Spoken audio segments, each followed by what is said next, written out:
Hello and welcome to the Max MPS Radio. My name is Jan Frisse and today I'm grateful to have Dr. Mike Israetel on again on the show. It's been a while and I think it's the third time, and I'm super glad that you took the time out of your day today to be here again. We will talk about overloading training modalities, and I'm excited for the upcoming interview, Mike, and thank you for being here. Welcome to the show again. Oh, thanks so much for having me, Jan. Always a pleasure. Before we actually start diving into today's topic, I would be just interested in how are things going actually, what phase are you currently in, and any update on a potential show season yet? Yeah, so I did that big cut that I did last year, or this year. Finished that, did a 2 mesocycle long mass phase right after, and then I did maintenance phase, actually like an active rest. I took 2 weeks off of training completely because I hadn't taken any time off of training in 10 years, so I figured it was about time. And that was an interesting experience. I intentionally overreached into it. So it actually took me the entire 2 weeks to recover completely psychologically to actually want to train again. Now I'm doing a mini cut to get rid of some of the body fat accumulation that occurred during the mass and the maintenance phase. And after the mini cut is over in 3-4 weeks, I'm going to be starting mass phase. And that's going to be a block of training that is 3 to 4 mesocycles long. During those mesocycles, I will be experimenting with frequency modulation again, but this time in a more systematized manner. So I'm actually doing mostly 2 a day, some small muscle groups, 2 a week, sometimes some small muscle groups, 3 a week frequency currently.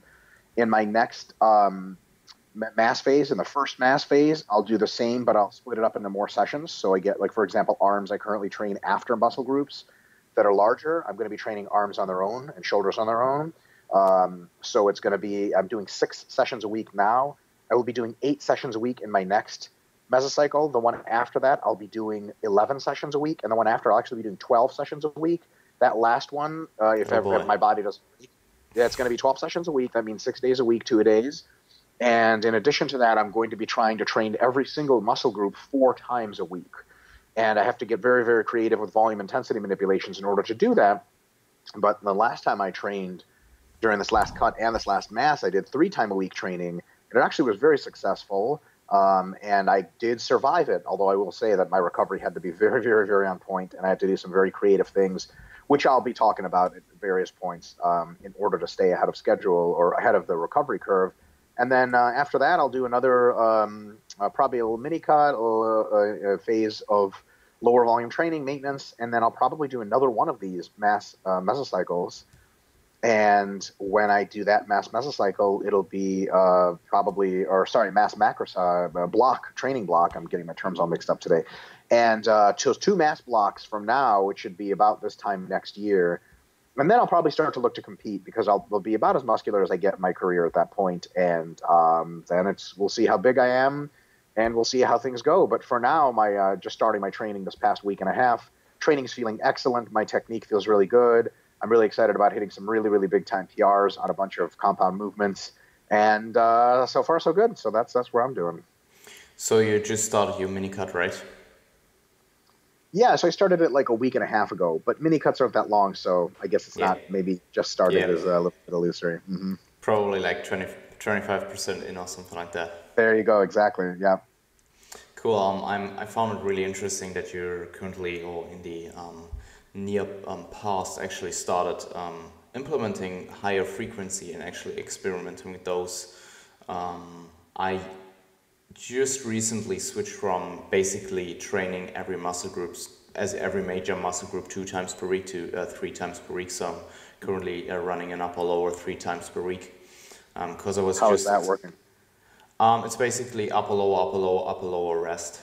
Well, I mean, I'm saying, how is your feedback so far on it? It's actually, I'm just into 1.5 microcycles. So the biggest reason, to be honest, was just that my lower sessions were so long and so mentally draining and fatiguing that I was just like, I was literally anxious and nervous and scared Been like the there. day before, not even the Yep. day.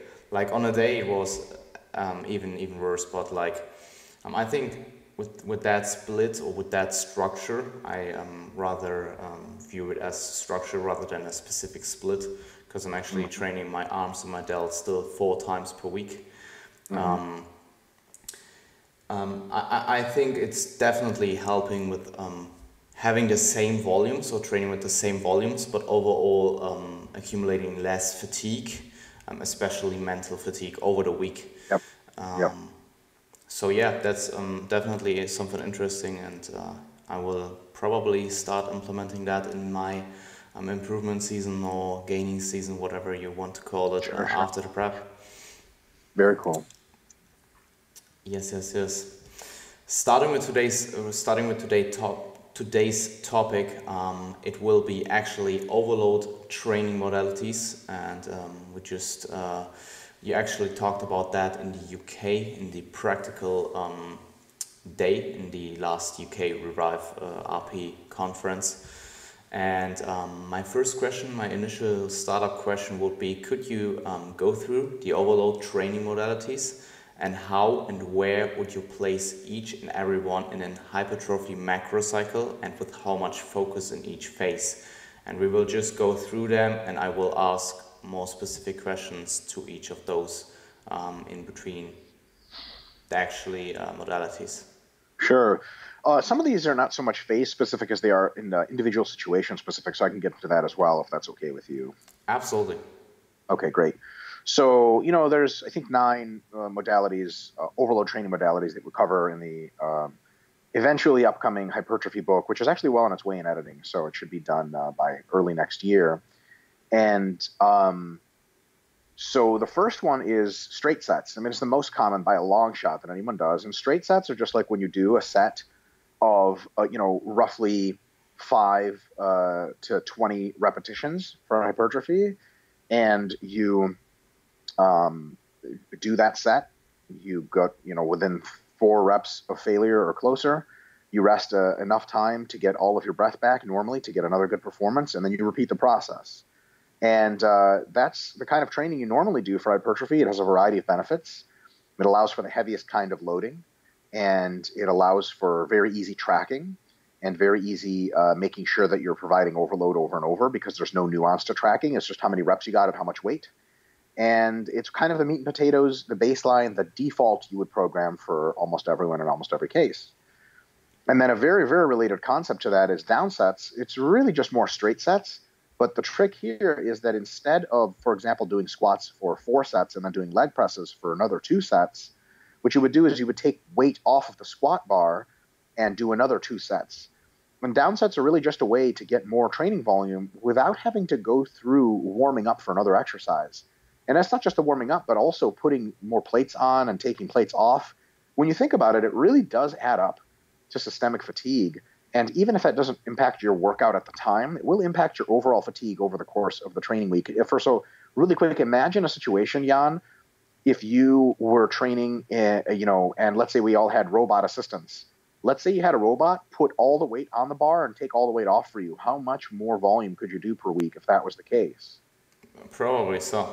Probably some, right? Like it would be Yeah. usually I would definitely do a lot of exercises more often where I'd usually just like, fuck that, especially deadlift. Man, I'm not going to put any more weight on the bar. So Leg sometimes, presses. yeah, leg press. And so, if you're squatting 150 kilos for sets of 10, and then you want to do more quads, why not just go down to 110 kilos and keep cranking away sets of 10 to 12, as opposed to getting on the leg press, taking all the weight off the squat bar, getting on the leg press, warming up on it, because you got to warm up again on the leg press. You don't just go straight into it. At least one warm-up set just to get the feel of things. Slap all those plates on, do the leg press, take all the weight off.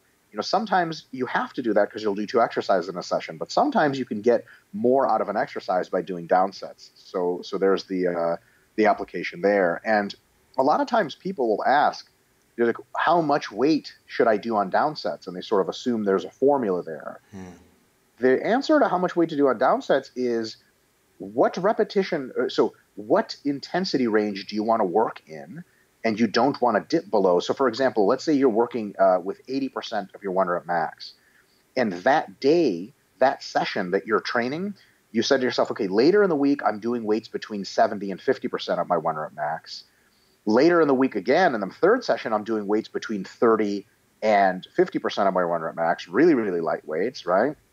So today, I'm doing anywhere between 80 and 70% of 1 rep max. So when you ask yourself, how far should I put the drop set down? Well, the lowest you should do it is 70%, because anything else would be a violation of your goals at the time. And also, another way to look at that is rep ranges, which are proxies to how much weight you're lifting, is like, okay, you've done squats for sets of 10, and now if you kept going, you would get so tired with a normal weight that it would be 8 and 7 and 6, and that just might not be an efficient way for you to get volume and be incrementally more fatiguing. So if you take some weight off the bar to be able to do at least 12 reps again, then you could do comfortable sets of 10, get in the volume you need as long as the weight's not too light to violate your program goals with how much weight you're lifting, then you're good to go. So it depends on the individual. Some people can drop, especially females, can drop 5 kilograms off the bar and get 5 more reps per set. Some people drop 25 kilograms off the bar and still can't do any, extra reps. So it really does wildly depend. Another thing it depends on is how much fatigue does the exercise give you, how much fatigue total. So for example, deadlift, you can do 3 sets of 8 in the deadlift. And then for you to hit another set of 8, you have to drop 100 kilos off the bar. But deadlifts fuck you up. But like on leg press, you might drop 10 kilos and continue to get sets of 15 or something. So any questions on that? Does that down set make sense? Yeah, I actually have 2 questions. One for the straight sets and basically like overall a question for hypertrophy and one for the down sets. And the first one is actually how much relative contribution do the training parameters like intensity and volume have for hypertrophy, and what do you think is the best proxy for hypertrophy both in the short and long term, so for example over a mesocycle versus a macrocycle of multiple mesocycles? So what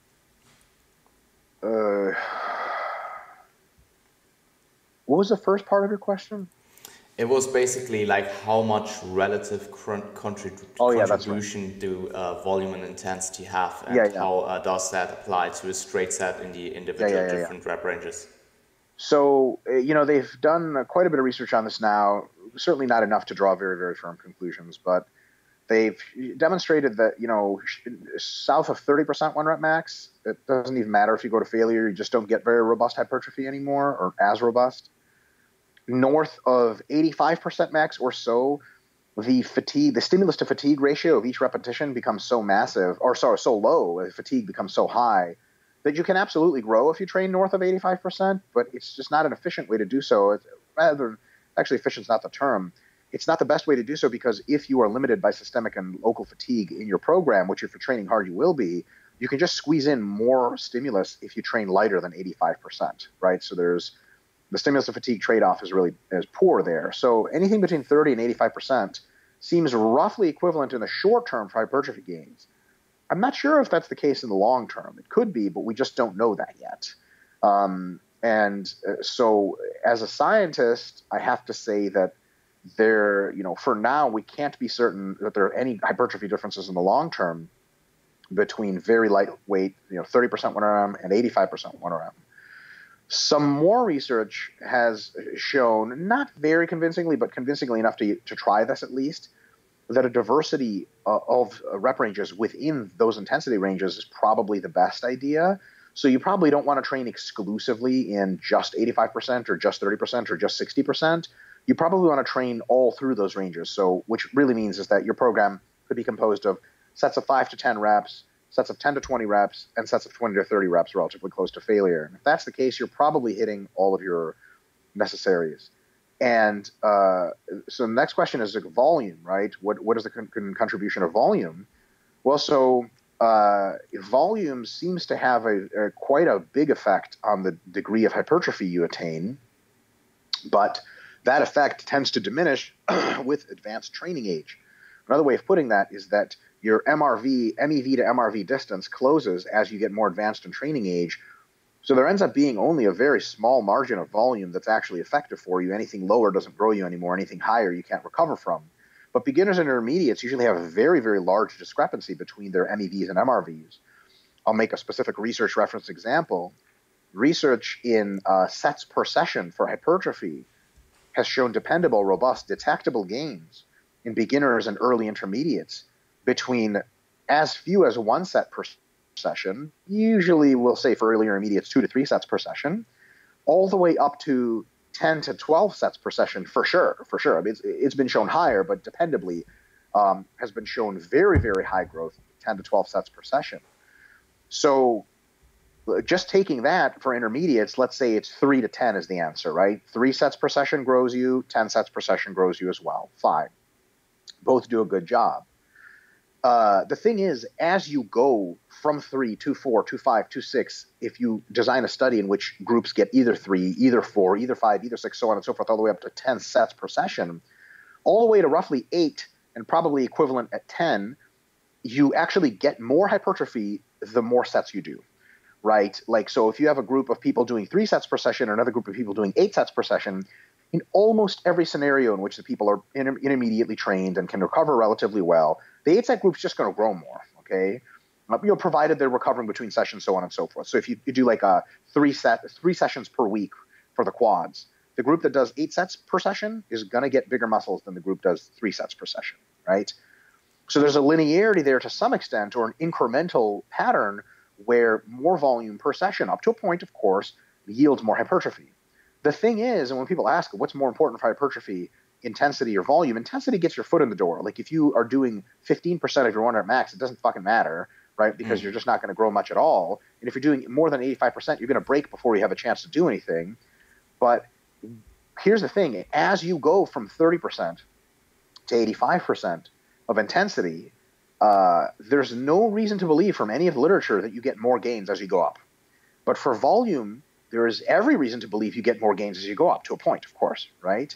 So almost, it's funny how the numbers line up. 3 sets minimum, 30% minimum. 8.5 sets maximum, 85% maximum, right? It's a very interesting alignment. So just as an intellectual exercise, you could put those two up together and put them both on the y-axis, right? And then on the x-axis, you would have muscle growth, or do the opposite way around, right? Whichever way fits. So let's just put them both on the x-axis. On the x-axis, we have both volume and intensity. On the y-axis, we have growth. The thing is, growth tends to go up if you scale it to set numbers, but it doesn't. It just stays relatively the same. It might have a little bit of a U-shaped curve there for intensity, but there's no increase. So that's a very, I mean, I suppose you only have me on the show to give very intellectual, long-form answers. But that's why when I'm asked what's more important, intensity or volume for hypertrophy, the answer is probably volume in most cases, because, in a real-world setting, stepping back, how do we answer the question of what's more important, intensity and volume? If you said to someone intensity is more important, they could go put 70% on the bar and do 1 working set per week and say, hey, I'm going to get more growth than that idiot doing 50%. But they're going to be wrong, right? Whereas if someone does only 50% 1RM, but they go relatively close to failure and they're doing 10 sets per session, and another guy's doing 80% and doing it once, they're going to be like, well, I'm definitely getting more growth. And they're going to be correct. You know what I mean? So to put it more succinctly, within a broad range of intensities, intensity doesn't seem to at least matter much. Within a broad range of volumes matter a lot. So I think that probably answers that question. Let me know if I can clear any of that up. Yeah, absolutely. I think that was a great introductory to the rest that will come in this podcast, and I'm just really curious, and to get that out of the way, do you actually in a real life setting program 85% of 1RM? Because that will usually, depending on the individual and the exercise, result in probably in 6RM, like a 0 rep and reserve 6RM in most cases. In most, but not all cases. Some people can do their 85 like 10 times.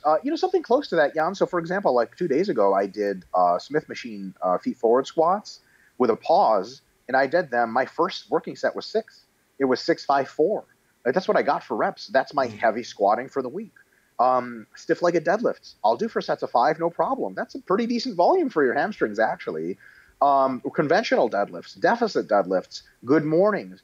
Things that train the posterior chain often, sometimes the quadriceps, can be done with relatively low reps very effectively. And a lot of that is also individual responses. Some people just get more out of heavier training than lighter training because their muscles tend to be more preferentially fast twitch or for whatever other reason. So yeah, you can go up to as high as 85%, and that makes sense. Also, Jan, let's remember this. 85% may be the last microcycle of a peak mesocycle, Yeah. right? So like then you might be so adapted to volume and repetitions that you might get a set of 8 that you normally get a set of 6. I think sets of 8 are totally fine for hypertrophy as a first set, and then you go drop off after that. So is 85% actually something I program? Yes, it is. Is it something that I start with? Usually not. We work from 80 to 85, something like that. Does that make sense? Yeah, absolutely. And I program 85% for my clients and myself as well. But like the peak, that's like the peak intensity of probably the heaviest rep range I program. Exactly. That's exactly correct. Yep. And I find it really, really interesting that you just touched on individual differences and how people react to different rep ranges. Because we actually started to build in the stimulus to fatigue ratio and overall subjective feedback of clients with pumps, mind-muscle connection, with different types of rep ranges, to actually evaluate that specific individual response to different rep ranges over like multiple mesocycles, and then in the next macrocycle actually biasing the rep ranges that they got the most kind of like bang for the buck, and actually biasing rep ranges over like a macrocycle to the individual, which is pretty cool and pretty advanced. I really like That's this. awesome to hear. Yeah, it's a really tough thing to be able to, it's only for advanced people, because you have to know what you're looking for. It's not just like, oh, this feels better, oh, this gives me a better pump. You have to give them all of the indices. They have to choose. And sometimes, like, honestly, the answer, because, people all want to be special, not all, a lot of people want to be special snowflakes. They want to find their rep range. Well, sometimes it's all of them. Like, for example, for my back, when I train my back, nothing feels better for pull-ups than sets of 5 to 10, to be completely honest. Like, if I do pull-ups lighter for high reps, I just don't get as much out of it. But for lat pull-downs, I love sets of 20 to 30. And for machine rows, I love sets of 10 to 20. So, what's my rep range for lats? If it's all of them, so I split my volume among lats evenly, and there's nothing wrong with splitting volumes evenly. So I think a lot of people like try to really squint at the data and be like, what's my favorite rep range? And there is no, like, so for example, on a heavy lift, you could be like, man, I really feel a shitload of tension in my hamstrings. It's awesome. But I don't get a pump. It's like, okay, well, that's good. And then for the moderate rep range, like I get a pretty decent amount of tension, not the best, and a pretty decent pump, but not the best. Like, okay, cool. And then the lightest ones are like, my pump is crazy and my mind-muscle connection is unbelievable, but I just don't feel a lot of tension in the muscle. I'd be like, well, I guess it's all pretty good then, it's okay to split it 3 ways. Does that make sense? Yeah, absolutely. I think it's definitely an advanced concept and actually takes quite a lot of time to actually like work that out, and also highly muscle group specific. Very. Yeah. And actually, the second question, or second part of the question was, what do you think is the best proxy for growth or hypertrophy, in both in the short and the longer term? Yeah. So in the short term, we have to use the proxies that are available to us as people who train with weights, not as people who live in laboratories. So muscle protein synthesis directly measured, sorry for the title of your podcast, unfortunately, is directly out because you can't do MPS measurements, day to day. It'd be sweet if you could, but unfortunately it's not in the cards. So we have to look at proxies, and a couple of them are really obvious, and some of them are not so obvious but still effective. So I'll go through a couple of the most common ones. One is what I just described as a tension perception to the target muscle. So, like, for example, if someone's doing stiff-legged deadlifts and they're pretty advanced, they know what they're doing, and the technique you're having them try, they're like, I can't feel any tension in my hamstrings. Are you really going to be like, don't worry, it's still hitting your hamstrings? I don't know. I wouldn't say that to somebody who's advanced. I would be concerned that the technique is off and needs adjustment, right? So the easiest one is not even a mind-muscle connection. It's, do you feel tension throughput through the muscle that is required? The related variable to that, or part of that umbrella, is, do you feel a lot of tension going through? Like, if you do deep leg presses on quads, someone's like, hey, does that stimulate your quads? You're like, dude, try it. Like, like every rep is like, oh my God, something not good is happening to my quads. They're definitely active. It's like, it's just crazy, crazy amount of tension you can feel through them. That's different than a mind-muscle connection to some extent, because a mind-muscle connection is a bit more qualitative, but it's very related. So if you can feel a mind-muscle connection, specifically if you can feel tension in the target muscle, specifically if you can feel that tension as literally perceptibly overloading, right, a large degree of tension, then that's a very good thing, right? Then that probably relates to stimulus in a rating scale. So for example, if you did an exercise for bicep and you rated it as a 1 on tension perception, that means it would be like, like, yeah, you can sort of feel it, but not really. A 2 would be like, yeah, it's probably about average. And then a 3 is an exercise that you just fucking feel right in the belly of the muscle, tip to tip, all the way, origin and insertion. The shit is like a good analogy there is dumbbell flies for chest, right? Like, that's not a mystery as to where that shit is happening. And sometimes people have interesting biomechanics, or their biceps are really inflexible and they don't feel dumbbell flies pulling their chest apart, and they just feel it in the biceps, right? That's an opportunity to make that adjustment. Another one is the burn. And so while tension perception is more reserved for heavier weights, the burn is more reserved for higher weights. So you're not going to get a burn doing sets of 8 in the squat or sets of 6, right? You're not going to get a burn in the target muscle. But you can tell if you're properly targeting the muscle if at least high rep exercises burn it. For example, let's say you do a quad exercise, but your squat stance, and it's a squat, but your stance is really wide and you're cutting the reps really high. If you do sets of 30, where are you going to feel the burn? Probably your lower back, probably your glutes. You might not ever feel a burn in your quads. So when someone tells you, like, hey, do you feel that in your quads? You have to be honest and be like, I don't think so, right? Like, clearly the muscle that is active is going to be summing metabolites which cause a burn directly. So if you don't feel, if you think an exercise targets a certain muscle, but the burn is felt in another muscle altogether during that exercise for high reps, it's a point of concern. The stimulus likely is not that high to that muscle, right? And it's probably high to the muscle you're feeling the burn in. A really good example is if you get pretty strong, pull downs on a slippery pull down bar, you get a burn in your forearms and your biceps, and you don't feel shit in your lats. If someone says, hey, is that a really good exercise for your lats? Like, you know what? Without straps, no. Like, it's really just not, because let's look at it more objectively. At the end of your set, you're probably 0 RIR with your forearm grip ability. You're probably 1 RIR with your bicep flexion ability, and probably like 8 RIR with your lats, right? Is that really stimulating your lats? Probably not, right? So that's another instructive thing we can use. Another proxy variable is the pump, right? Like, if you get a pump, that's probably a good thing. Pumps tend to be maximized either in the high or moderate rep ranges, but sometimes for very fast twitch muscles, you can get your best pumps in the lower rep ranges.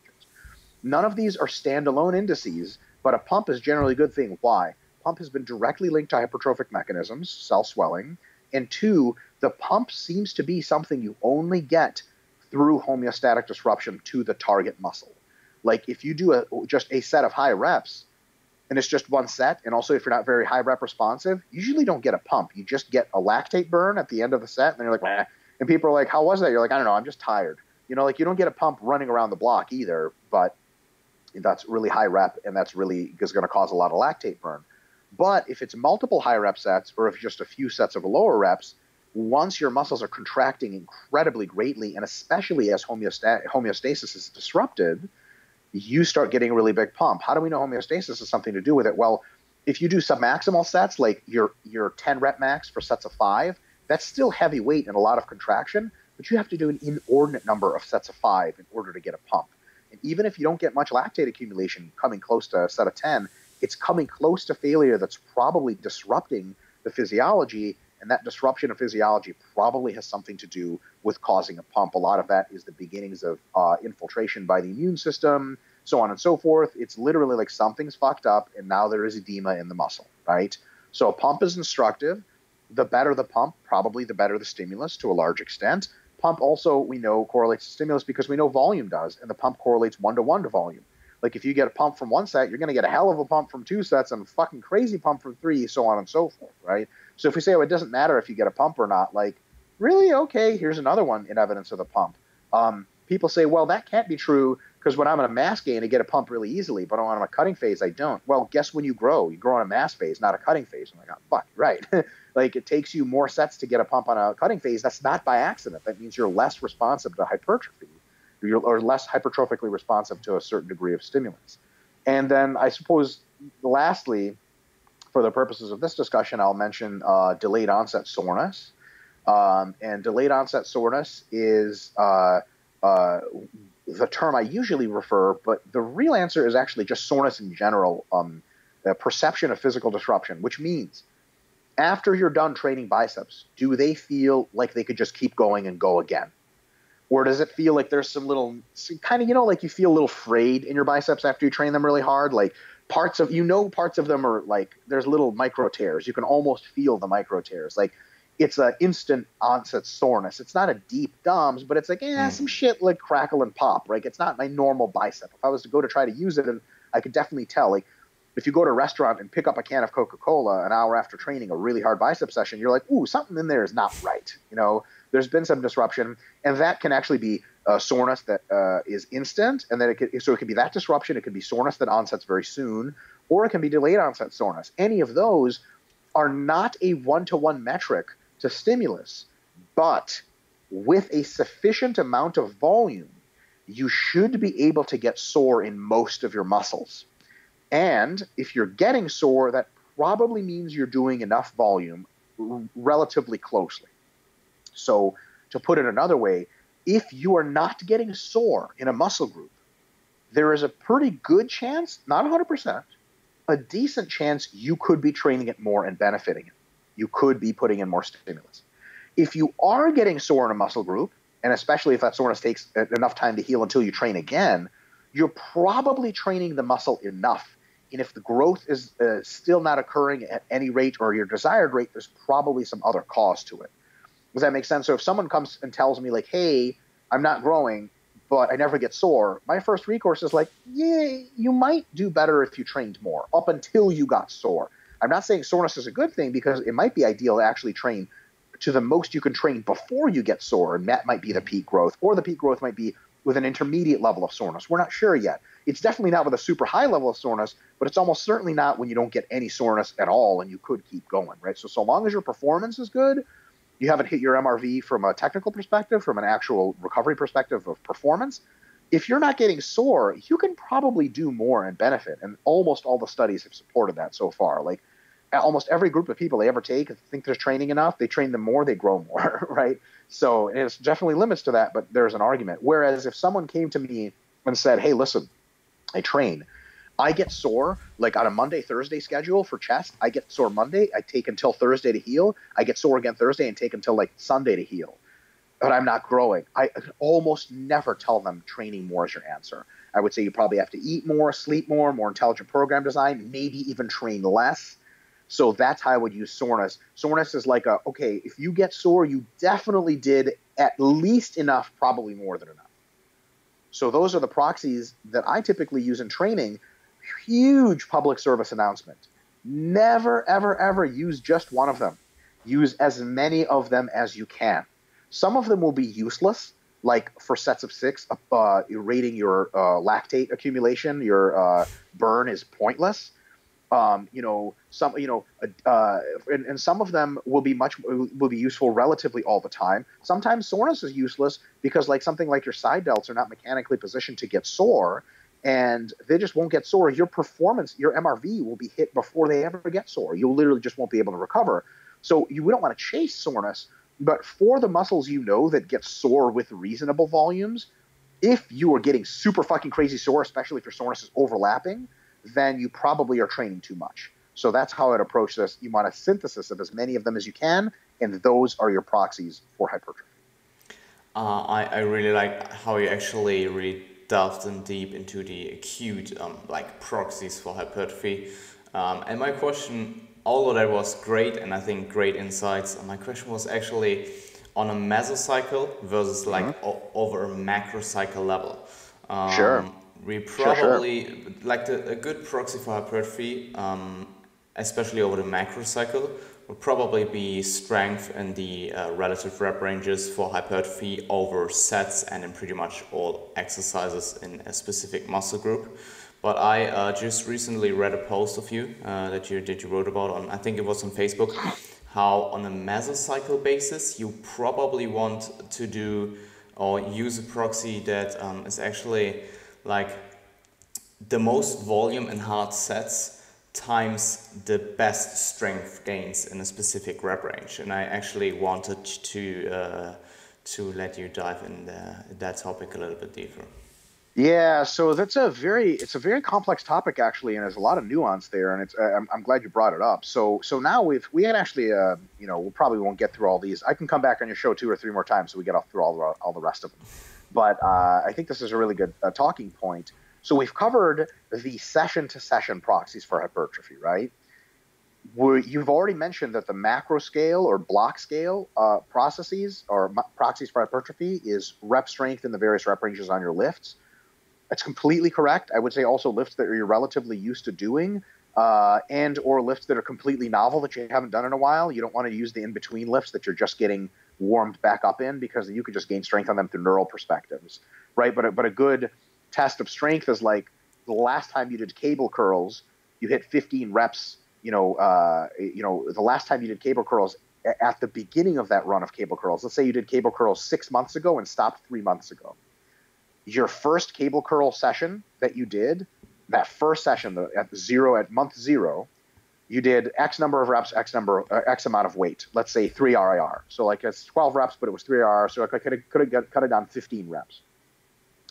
The first time you do them again, 3 months after you've finished them, you use the same weight, and then you see how many reps you can get. Either you go for max reps, or you just stop at honest 3 RIR, which for advanced trainees shouldn't be that hard. Turns out that with 100 pounds instead of 12 reps, you get 18 reps. Did you grow muscle? Fuck yeah, you grew muscle because you're not even used to cable curls yet, just like you weren't back then. And all of a sudden, you're getting 5 more reps. Like, that's not by accident. Those of us, such as yourself, who are relatively advanced trainees, 5 reps don't just pop out of nowhere. You know what I mean? Like, that shit is, you're different. You're different. Your muscles are different. And because nervous system-wise, you don't have any more training in cable curls, you haven't done them for 3 months, that's a good sign that you grew. So it's something like that. Or you've been squatting this entire time, and your squat, has gone up by a huge margin, in even past the first month. Since the first month of squatting, after that, you've gained another 10 or 20 kilos. That probably means that you're going up. I will add this. Sorry to rant on a related but not exact topic.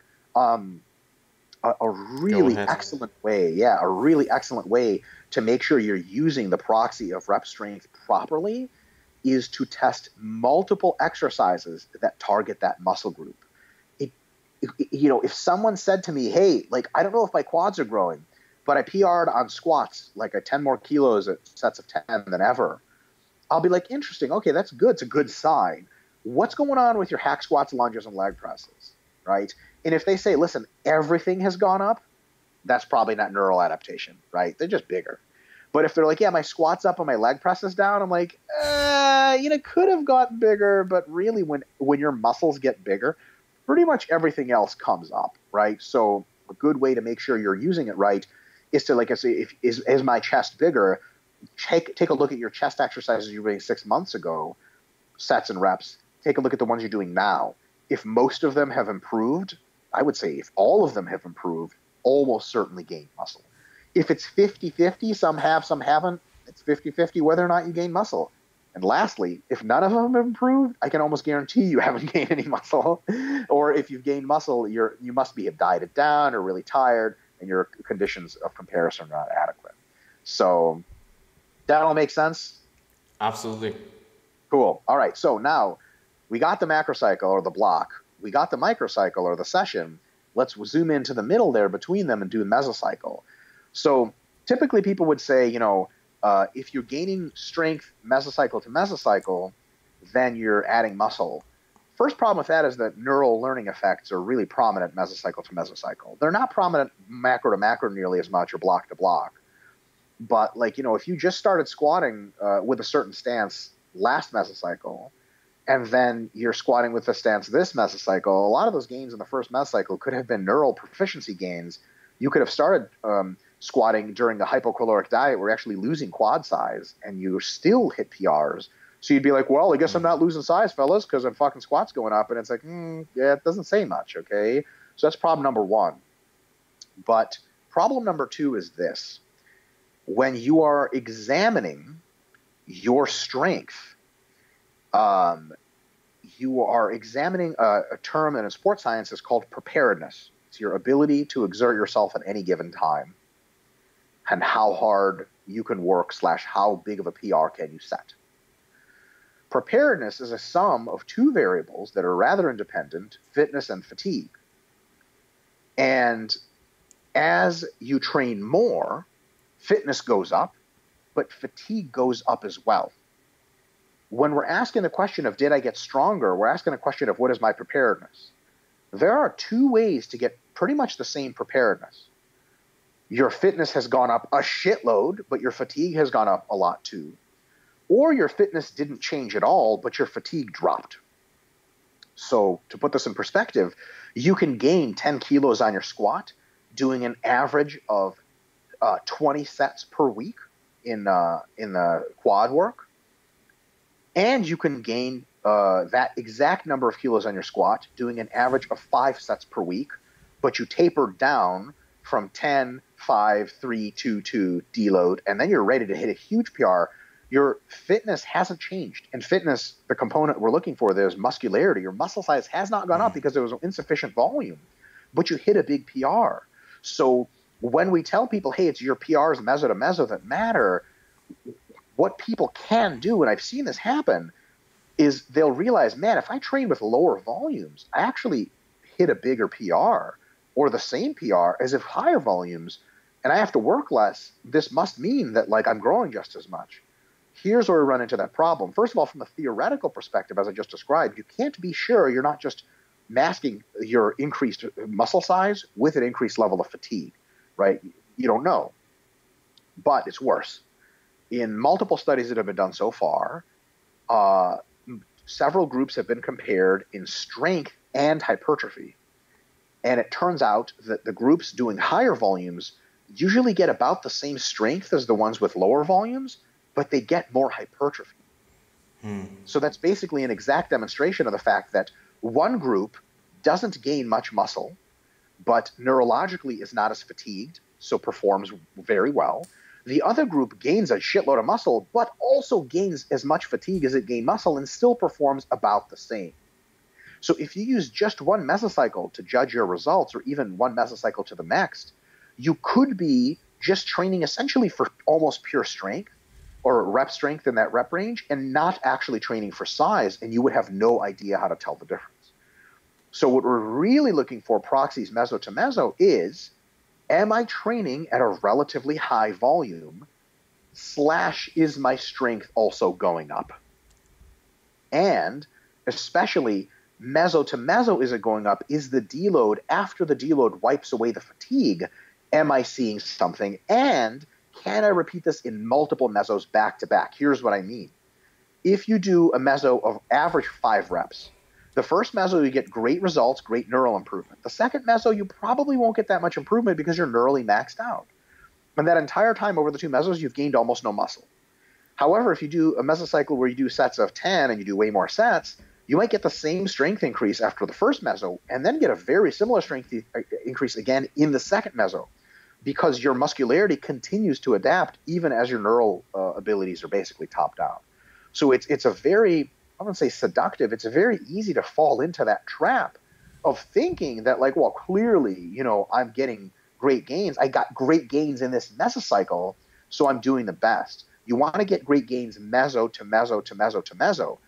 Short of measuring it block to block, what you could do is say, okay, I know 2 things dependably relate to hypertrophy. One is high volume training, and 2 is making sure that I'm gaining on my lifts.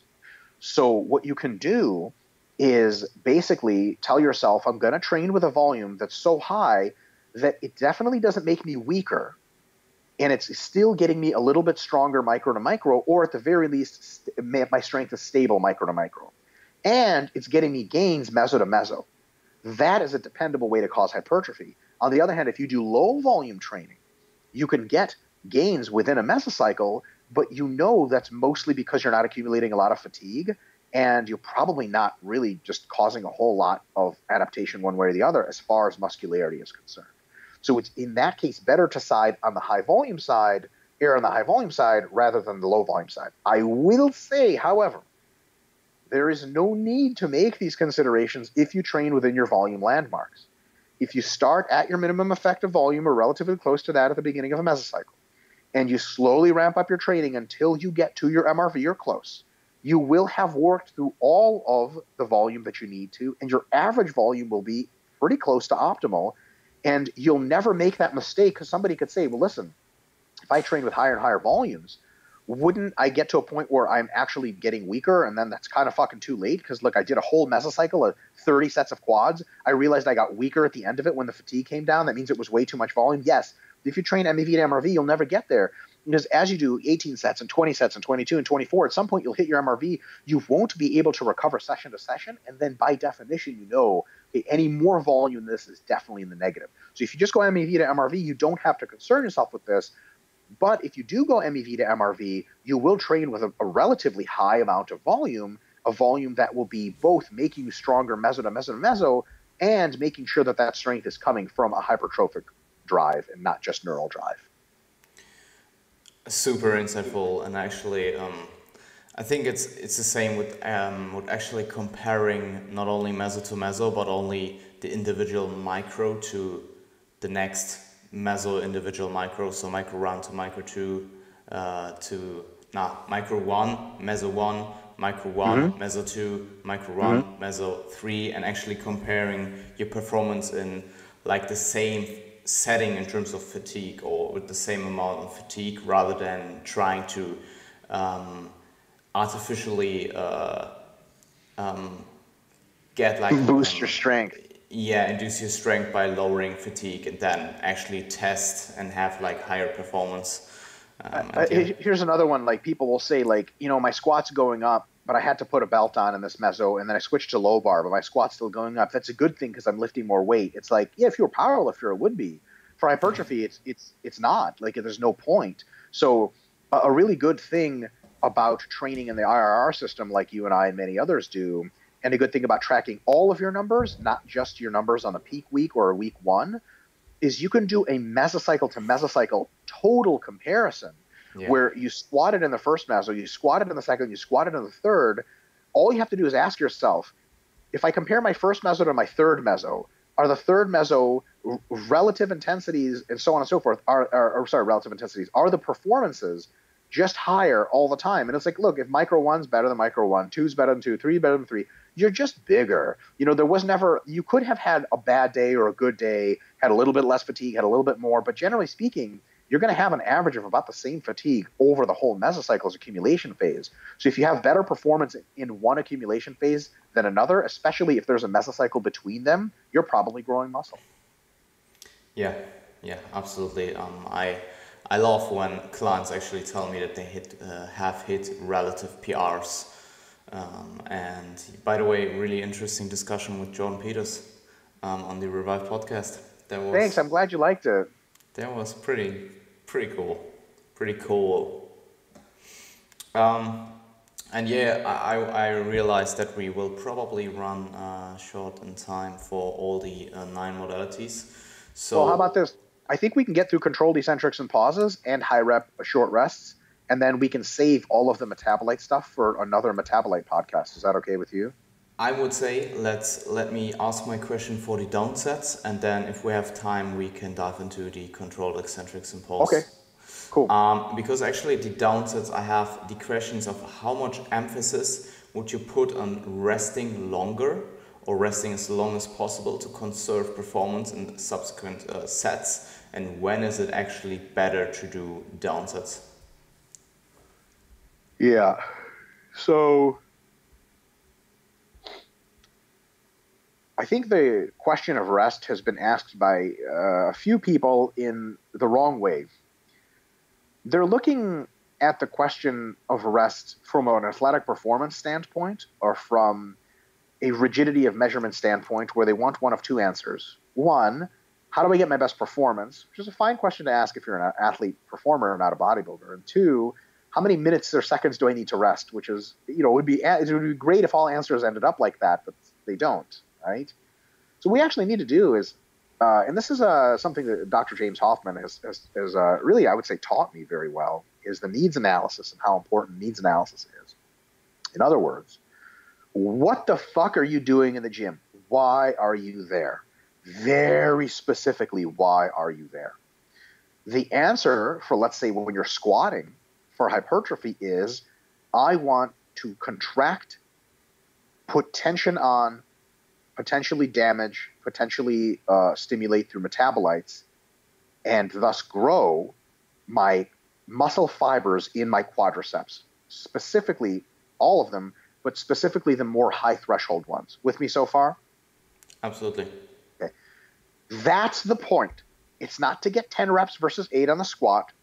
It's not to, make sure you hit PRs here and there and there. It's as long as you're doing that, stimulating the muscle fibers that are required, you're doing a good job. So let us talk about rest times that would impede that process.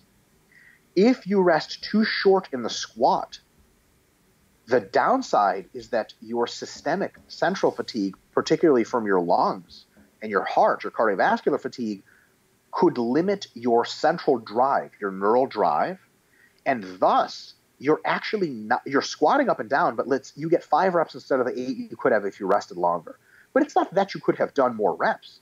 It's that when you stopped at 5 reps, you stopped way before recruiting your most powerful motor units. You stopped because you ran out of gas. Your brain was like, fuck this is too hard. I'm still breathing heavy. So that's not a good reason to stop, because people say like, yeah, I'm still working hard. Yeah, if you want to get better at squatting, cool. Then, it doesn't really matter. Just push yourself and you'll get gains. But if you want to get bigger muscles, you have to make sure that, and I'll put this as clearly as I can, that your muscles are as close to the limiting factors for each set as possible. Does that make sense? Like, the reason you stopped was because your muscles got to the RIR, the fibers you're targeting got as close to failure as you wanted them to get. And now, this is a little bit more complicated. There are different reasons why muscle fibers reach failure. One could be from within the muscle fiber's perspective. Another one could be from the peripheral nervous system's perspective. So, for example, if you don't basically, if you rest too short of a time, there could still be a lot of metabolites around the nerve that stimulates the muscle to fire, and you get an uncoupling or decoupling to some extent of excitation and contraction, which means that the nerve is like, hey, fire, and the muscle's like, huh? Like the muscles on Italy and Spain holiday time, and it's like, oh, this is nonsense, I'm on vacation, right? I'm on holiday for 6 weeks. So you're trying, but the muscle isn't getting contracted nearly as much as it could be, or at all in some cases, specifically those big motor units. That's a fucking problem. Did you ever, Jan, have you ever done a squat set with way too little rest? And the reason you give up is this feeling of like, ugh, rather than a feeling of like, oh my God, my quads are on fire. You know what I mean? Like, actually, probably no, because I always rested long enough. Well, fuck, man, you should try it. Here's a good way to try it, just for shits and giggles. Do a set of 10, rest 20 seconds, don't even take your belt off, and then try another set. Like, you'll do 3, but it won't be because your muscles are tired. It'll be just like your core starts to collapse, you're running out of gas, and you don't actually, here's a trippy one, you don't actually feel like you're squeezing your quads as much as you could be. Like, your nervous system is that tired. In addition to that, some of the metabolites around the area could be interfering with the release, with various parts of the contraction process. So if your pH balance around your actual muscle gets fucked up enough from fatigue and you're not resting long enough, your muscle has trouble contracting, period. So then you say, well, I'm getting these reps and I'm getting close to failure, but why are you getting close to failure? It's because your muscle's not even turning on. It's like, fuck, I'm done. And then you reach failure because all the other motor units that were firing are just not enough to lift the weight anymore. So we're not trying to fatigue the muscle. We're trying to stimulate it. So how long do we need to rest? Long enough for a couple of things to happen. One, for your cardiovascular system to not be a limiting factor, and that's by far the biggest one. And another one is long enough for your psychological central fatigue to be declined, basically in layman's terms, it's like, are you ready to do another set? You know what I mean? Like, you get that feeling on after a set of leg press, like about 2 minutes after, we're like, let's go, let's go, let's go. I got this. Like, that's a good sign. It's a good sign you're going to be pressing hard with your quads. Whereas if someone's like 30 seconds later, even if you're in contest shape, you're not breathing heavy, someone's like, leg press again. You're like, what? I'm still in shock from the last set. You're just not going to push yourself as hard. And also making sure that the rest breaks aren't so short that you don't just feel like your muscles are jello and goo. Have you ever had someone do like a drop set on cable curls to where they thought they were lifting as hard as they could, and then someone yells at them and their velocity speeds up a ton? Like, that's a good sign that they're just not engaging muscle fibers for a number of reasons, usually just nervous system wise. And also the peripheral fatigue could be so high or so painful, they're just not getting as much out of it. So basically, to answer your question of how long do you rest between sets, number one, for straight sets, when you get back to normal breathing. Anything short of that is a bad idea, because by definition, if you're still breathing heavy, your cardiovascular system is still going to be way more of a limiting factor, and then you're just going to gas out, right? Your muscles aren't going to gas out, your cardiovascular system is going to gas out, and then that'll be a limiting factor. You won't get a lot of gains. Secondly, you should be neurologically or psychologically primed to do another set, ready to go. And also, your muscles, do you ever like move your quads around, flex your knees and flex your biceps between sets and be like, okay, it feels decent, I'm ready to go, versus it still feels like jello? If it still feels like jello, I will say Maya reps, drop sets, supersets and stuff can still come into play. But for straight sets, the point is to get at those deep, strongest, largest motor units. Those don't activate unless you're feeling good and can produce a shitload of force into the bar. Usually that means 1 to 3 or more minutes rest. But as you can see, Jan, it's very individual. How long do you have to rest for your calves to recover your breathing and for them not to feel like jello and for you to be ready? Geez, 30 seconds, right? What about squats or deadlifts? I don't know, 5 minutes sometimes. So there's a big difference there. And down sets come in like, how do you choose to do down sets versus just resting longer? At some point you get so fatigued, it doesn't matter how long you rest, you're still getting very few reps and you're cranking for no goddamn good reason, right? Like, it's just more efficient time-wise for you to drop some weight off the bar and get some more reps at that point. Like, if you do a really hard set of 6 in the squat close to failure, if you rest for 3 minutes, you'll get another set of 5. If you rest for 6 minutes, you'll get also a set of 5, because while your fatigue has gone down, you're now colder and your warm-up effect has gone down as well. If you rest 10 minutes, you're completely cold and you're like, can you imagine resting 10 minutes between squats? You need to re-warm up again. You'd be like, holy shit, wait, what? I thought I was done squatting, right? So there's a curve there. It's a U-shaped curve where there's a certain optimal plateau of rest times, and resting anymore just doesn't do anything. So I would say get to the beginning of that plateau. Usually that's when your breathing has gone back to normal and you feel ready to do another set. And as soon as you're ready to go. And any more time spent is just time spent. Yeah, I would add to that question. There are some specific exercises, for example, especially on higher reps, that drop really, really fast on a per set basis. So, for example, probably like a high rep leg curl. In most instances, probably not in everybody's situation, but drops relatively fast if you rest like 2 minutes or something, which I think, or 1 to 3 minutes or something like that, which I think is a good rest period for leg curl. And how would you there emphasize resting longer and conserving performance and not having huge rep drop-offs versus having those more bigger rep drop-offs and actually resting shorter? Or do you think there is a specific benefit in each situation? As long as you are recovering between sets to put in a good performance, there is some fatigue you won't be able to obviate. One of the reasons leg curls are implicated is because the hamstrings tend to be on average more fast twitch than other muscles. There's a certain amount of fatigue they're just going to accumulate. It's going to take them 2 days to get back to the same number of reps. You're going to be waiting forever to do sets of 20 on the leg curl. You're going to have to do 20, 15, 12, 10, 9, 9. Like, it's going to happen. Here's the thing. If you're resting enough to recover your breathing, if you're resting enough to recover your tension perception, mind-muscle connection, and your readiness psychologically to do another hard set, just take whatever reps you're going to take. It's okay. There's no reason, there's nothing wrong at face value with rep drop-offs. People are so worried about rep drop-offs. Who gives a shit? Is your intensity the right intensity? Is the weight on the bar proper? Yes. Are you being limited by other factors rather than the local musculature? If your breathing is normal, if you're ready to train, and if your hamstrings feel like they're ready to go, and you're getting good contractions out of them, good tension perception, then no, you're not limited by those factors. Then who gives a shit? You're met both of your criteria for good training. The only criteria that's missing is volume. Well, hold on a second. Volume has been shown to be more correlated with sets than it is with reps. As long as you're doing hard sets, it's the number of hard sets that counts, right? So if we compare growth from somebody that goes a set of 20, rests a whole lot of minutes, set of 18, a whole lot of minutes, set of 16, versus someone who does 3 sets, 20, 15, 10, but rests a minute 30, as long as though both people rest enough to where central factors are not limiting, they're going to get the same hypertrophy from both of those sets.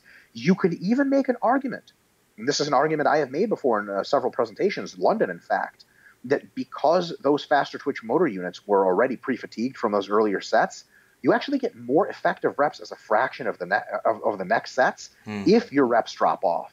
It might be a good thing, because if you think about it, a guy who had to do 3 sets of 20 reps to get good 3 hard sets in had to do 60 total reps. Maybe you can get the same shit with 40 total reps if you just don't rest an excessively long amount of time. He basically gets more junk volume because he's resting so long. He gets a shitload of strength back. Only the last 5 or 6 reps are stimulative anyway. He has to do 15 reps of bullshit before he actually gets stimulus. But you basically got, because of that pre-fatigue effect, you get into your hardest reps right away. It's the exact same concept behind myo reps.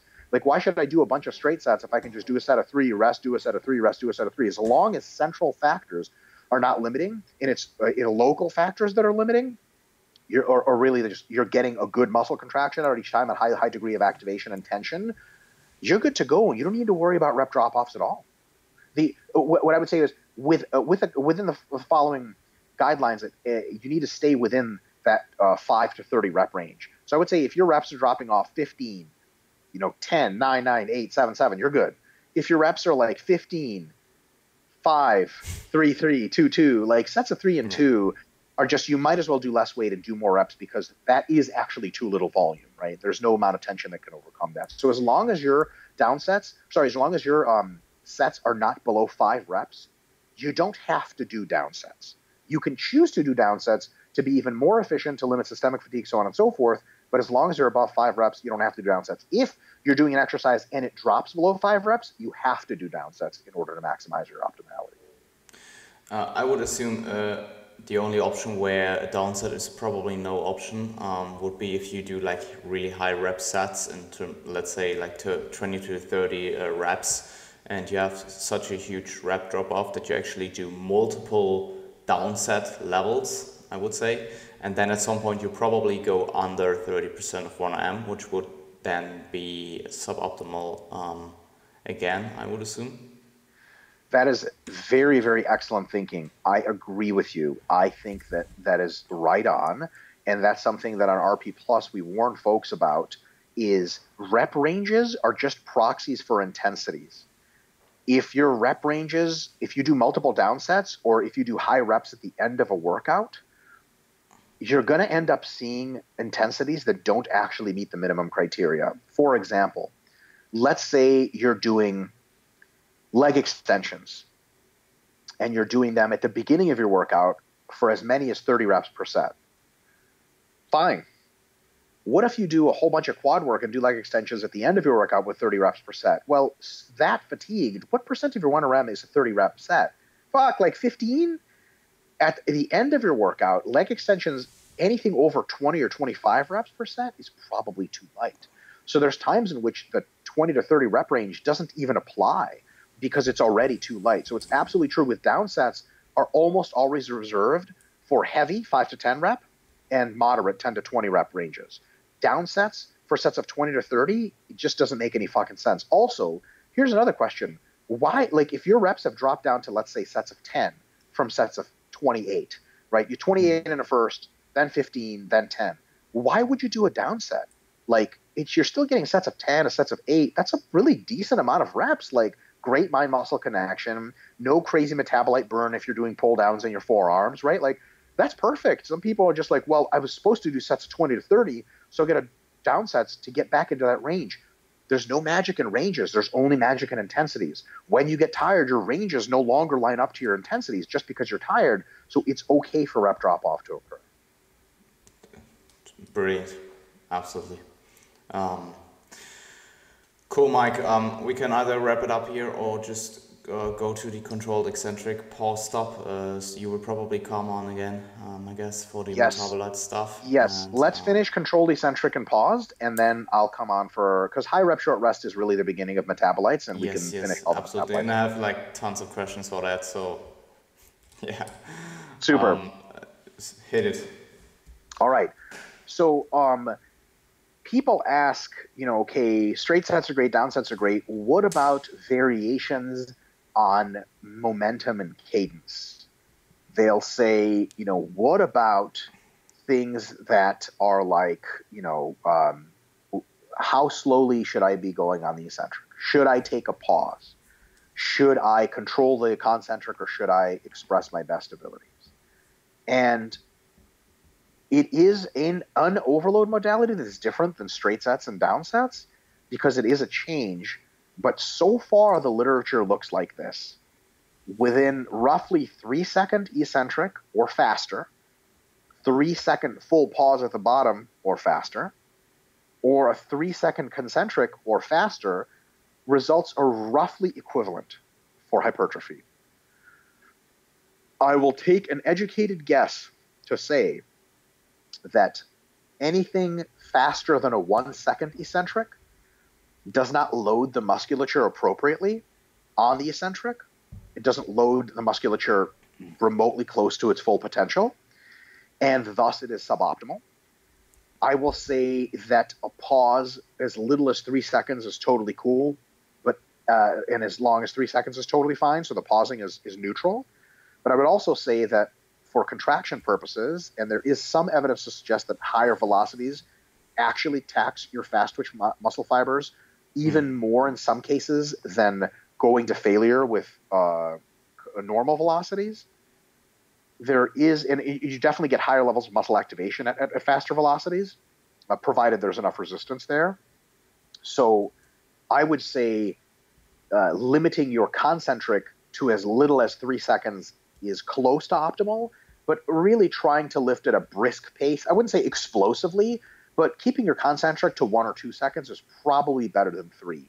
So control eccentric, pause your length, your choice, and a nice brisk concentric would be my recommendation for what is closer to optimal. Now, that still leaves a big difference between 2-second eccentric and 3-second eccentric, or even 1-second controlled eccentric. On some exercises, 1 second is plenty enough. Like cable curls, 1 second is all you need to control the weight down. Stiff-legged deadlift, 1 second is just going to get you a torn spine or some shit like that.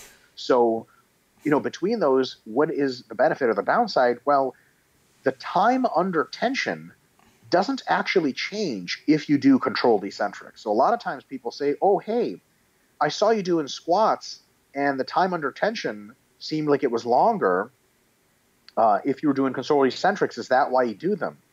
Well, hold on a second. First of all, if I have a certain given weight on the bar, let's say 300 pounds, if I do regular reps, I can get 12 reps. If I get controlled eccentrics, I can get 8 reps. If you look at the time under tension, it's really similar between those. One just gets you more reps and one doesn't because you spend more on the eccentric of one, but that costs you energy. So you end up getting probably about the same amount of time under tension. So controlled eccentrics are not actually a way to really meaningfully, in many cases, expand time under tension. What is the advantage of controlled eccentrics? Honestly, I think the biggest advantage, and I'm not willing to speculate on any others as being very robust. So in my view, the only advantage I can see right now, which could be wrong, is just variation. It's just a bit of a different exercise. And I do really like one of the benefits of controlled eccentrics, and perhaps an exaggerated pause, is to enhance a mind-muscle connection and to perfect technique. Like if your eccentric is faster, sometimes you don't really know what's going on. You can't feel it. But with a slow eccentric on lat pull-downs, you can really feel the lats and do that much better on the concentric feeling the lats. Another one is if you don't slow it down too much, a slower concentric can sometimes let you have a better mind-muscle connection. So I think those are tools for enhancing mind-muscle connection and working on your technique. Like, so for example, if someone's like, I can't feel my quads on squats. Well, show me how you squat. Okay, why don't we slow your squat down and try a couple of different variations of where your hips and knees go. As the squat is slowed down, they can really feel their quads more. They're more in touch with their quads. And then they can say, okay, when I shift my weight forward, I can feel it a lot in my quads. When I shift it back, I can't. It's something they would not discover with a conventional eccentric speed. So controlled eccentrics and controlled pauses are very good tools for two things. One, discovering better technique and better mind-muscle connection, and then potentially continuing on with that or going back to regular speeds and using that new technique. Or the other reason we do them is just pure variation. Like, you're just tired of doing Smith machine squats and you want something different, so you do Smith machine squats with a controlled eccentric and a pause. Just psychologically, it's enough of a variation. And it has been shown that eccentric, concentric, and isometric, at least in animal models, has slightly different mechanisms of hypertrophy for each one of those. So sometimes accentuating the eccentric, sometimes taking longer pauses than necessary, sometimes really trying on the concentric and not as much in the others might be a tool for variation, not just psychologically, but heating the pathways in a little bit of a different way and getting more hypertrophy. So I would say that sort of subset of training, to the degree to which you control your eccentric, the degree to which you take a pause, the degree to which you control your concentric, has some nuance in there. The easy answer is it largely doesn't matter as long as you don't do anything really stupid like doing 10-second eccentrics or some dumb shit like that. And for sure, 10-second concentrics would be fucking real dumb. But within what's okay to do, there are some variations you can program for mostly variation and sometimes for some technical enhancements as well. Absolutely. I would just add in like the probably like the injury prevention stuff. For example, like late in prep, you can probably use them as a tool to just get yourself under less load with probably the same stimuli, and just in situations where you're probably pretty fragile. Is there any? I mean, I would probably say that you don't want to do slow eccentrics or paused exercises in the really high rep ranges. Is that right, or is that assumption right? So I'll tell you Because why that assumption is right. Then you would again have to be less than 30% of 1RM, right? That's the only problem. That's the only problem. So it's that confusing rep ranges for intensity. The first question you have to ask yourself when any hypertrophy program is, are the weights that I'm lifting between 30% and 85% of my fresh 1 rep max in that exercise? If the answer is yes, fucking do whatever you want, right? Or the rest of the details start to matter. But if one of your details, like you're like, okay, I'm doing sets of 20 to 30, which is a proxy for roughly 30% to 50% of your 1 rep max, right? It's not an exact. You say, okay, I'm doing that, and I'm going to do slow eccentrics. Like, that's a cool, clever idea you had. Unfortunately, you just violated your intensity rule by doing 20 or 15% of your 1 rep max. So you're absolutely correct. Controlled eccentrics on high reps or pauses on high reps are possible if you do it on like sets of 20, right? Then you might still be lifting over 30% of your 1 rep max. But if you're doing sets of 30, yeah, like that's probably too light, and that's the problem. And funny enough, most people don't do that because can you imagine how fucking tedious it would be to do slow eccentrics on a set of 25? Fuck that. Most people, that's not something you have to tell people not to do because most people would never try it. Absolutely. And I think there's also like, yeah, as you said, the practical limitation of doing like 30 reps with the slow eccentric. Like a 30 rep set is like a pain in the ass. Like by rep 20 or something like that, you just be like, fuck that burn, I just need to get to 30. And then if you then have the slow eccentric added in as well, you probably at the end will start to maybe go a little bit faster on the eccentric, and then you have the problem of tracking again. So I think for higher rep sets, also a little bit faster, but still obviously controlled cadence makes a lot of sense. You actually have another problem there that's interesting to talk about really quickly. You're trying to focus on slowing down the eccentric, but at the same time, you're trying to focus on having good technique, and all this while you're under an incredible amount of pain trying to push it close to failure. Yeah. Maybe that's a bit too many things to try to focus on. Like, if you're going to high rep failure, just do good technique is the only thing you should have in your mind. Anything else is going to detract from your ability to perform. Yeah. I think most people can't really perform like, or at least in the beginning, like a 0 to 1 rep in reserve on a 30 rep set, anyways, because it's just so painful, and they actually have to learn that. For sure, 100%. Just real quick, did you said that you actually don't want an explosive concentric? Did I understood that right, or was it just misunderstanding that? You might so here's why you don't want an explosive concentric, because the risk of injury versus the reward from it is really not in your favor. In other words, the stimulus to fatigue ratio of that repetition sucks. In addition to that, you get a lot of fatigue just performing a maximal intent to move. Like being explosive fatigues your central nervous system, fatigues your psychology independently. And the next question we have to ask is, okay, how much size do we get out of being explosive? Like, not much, possibly zero, possibly a little.